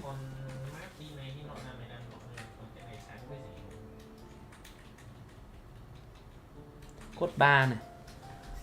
Ôi bây giờ làm cách nào đổi, bây giờ mi chó mà cho đổi code từ bên Genshin sang Honkai thì tuyệt vời quá. Đổi lấy một nửa giá trị cũng được. Giờ đang muốn code Honkai để roll. Code 3 rồi. Cốt cuối rồi, chắc sắp hết live đấy. Live đợt này cũng dài phết. 9T96 KZNE 2LVM 9T96 KZNE 2LVM. Ok. Welcome back, travelers! Okay, I just took a look at Lady Farina's itinerary, and it seems we've actually reached the end. Aww, I know. So we've submitted our appointment. Bao giờ gấy ra cái gì đấy như vũ trụ mô phỏng á? Không được, nó có auto được đâu mà đòi vũ trụ mô phỏng, mình phải đánh tay mệt lắm đấy. Okay, so first up is the quick Tưởng ngon challenge ăn. feature for weekly bosses. New players or players who prefer to spend their time exploring may have yet to unlock certain Cho để weekly thu hút chứ bosses. And GI it's difficult to raise new 3 năm characters rồi when nó you phải can't khác access chứ the á. boss drops needed to ascend 3 a năm certain thì vẫn phải thu hút chứ. In version 4.2, Chính ra GI bây giờ nhiều cha càng phải roll này, càng tốn. to quick challenge a weekly boss by navigating to the Trounce domain section of the adventure handbook. All weekly bosses will be available to challenge, except Storm Terror and the Wolf of the North. Nice. Yeah, now we don't have to wait to advance the story before we can level up a new character's talents and skills. Exactly. Also, we're introducing an update to Genius Invocation TCG. In version 4.2, 3 new character cards and 5 new action cards will be added. There will also be an accelerate duel feature which will provide a smoother gaming experience. Đâu anh chưa kịp xem cái đoạn đấy. After the version 4.2 update, deck sharing codes will also be available. Use them to show off your strongest deck or take inspiration from other travelers. That's cool. That's awesome. And, you know, since the number of card combinations just keeps increasing, Như nào mọi người ơi, nói bắt đầu nhanh bóc tuần này. À, bấm vào là đánh được luôn à? Double. And in addition, both the maximum number of starting slots and the number of slots unlocked at each player level upgrade have been increased from 2 to 4. Double again. Double again. The developers have also made a number of optimizations. Tính năng mới không làm quét vẫn đánh được boss hay sao ấy à ha? Battle mode and Lưu thánh gì vật đâu? Rõ ràng nó nói từ lúc 4.0 mà sao vẫn chưa thấy đâu nhở? Hay là do bọn mình nó có rồi mà mình không để ý? To the updates made to Genius Invocation TCG, returning travelers will enjoy ample login rewards and exploration guidance courtesy of the Genshin Impact project team. May those returning to Devat have a happy reunion. Aw, that's nice. Yeah. Plus, a new story key privilege has also been added. Nhân tiện thì cái sự kiện này anh bỏ qua cái thưởng cuối. Đánh kiểu ấy mà không đủ được 20.000 điểm luôn. Red notification dots have also been optimized. Đánh phải chắc phải cho hát mới đủ 20.000 quá. Will no longer reappear when logging in on a different platform. Quest optimizations will also be available in version 4.2. The first one pertains to unlocking story. Anh không hiểu tại sao nó không làm cho cái đấy nhỉ? Nó làm thế để kiểu như là giảm bớt cái hiện tượng chơi chung ác chăng? The update has also made tính năng đấy anh nghĩ là nó dễ mà. Khóa bảo vệ, making it easier for players to proceed to certain content. That's awesome. Okay, great. Oh, and it seems like that's all we have for the latest version update. I guess that means it's time for the 4.2 special program to come to a close. Oh, I know. Quay đi quay lại đã 2 tiếng rồi. Exciting stuff happening, and I know personally, aside from all the intrigue around the story and characters, I'm personally very jazzed for the Fun Guy event. Yes, how can you not be? They keep on adding so much cool stuff to this game. For me, I love the idea of the combat camera, but for me and Monsieur Novelette, we are here for the Melusines. Well, this has been so much fun with both of you. I'm really grateful we could all be here today together. And honestly, I'm just really glad that we're gonna get to see. Anh nhớ là cái lưu thấy di vật là nó bảo là chắc chắn nó đưa vào rồi mà tự dưng mãi nó cũng không nhắc đấy, lại quên luôn đấy. Tự dưng hôm nay Mạnh nhắc anh nhớ ra. Nó nhắc từ lâu rồi đó. Bye. Xem có nhạc hội gì không? Bình thường cuối livestream sẽ có nhạc nhẽo.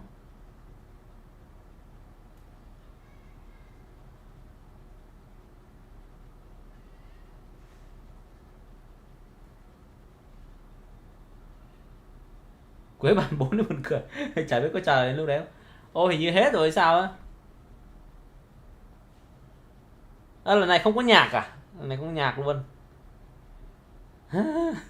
Mỗi lần nhìn cái banner này lại nhớ đến cái ảnh đắc đắc vừa có khi sau này để cái đấy là cái thumbnail chăng. GI với HN chưa thấy tín hiệu vũ trụ gì. Rõ ràng nó thông báo từ lúc ra 4 chấm mà nhỉ. Hết rồi. Tắt rồi. Thôi. Anh té đi ăn cơm đây. Lúc nãy là định đánh La Hoàn nhưng mà ăn muộn quá, giờ chưa ăn đâm ra thôi. Lại hẹn anh em mai kia ra mắt phiên bản mới rồi ngồi cày xuyên map vậy. Hoặc là mai kia mà rảnh thì lại like. Thôi chúc mọi người buổi tối vui vẻ nhá. Cảm ơn mọi người đã xem stream nhá. Hẹn gặp lại mọi người buổi live sau. Hóng đến tuần sau ghê á.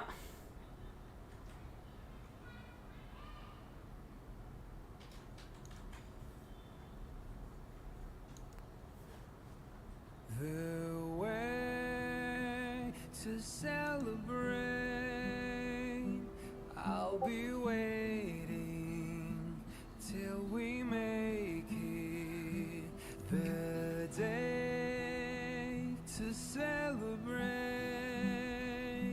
I'll be waiting till we make it. Oh,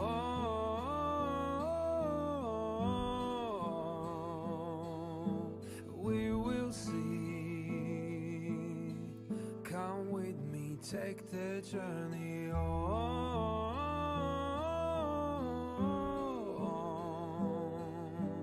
We will see.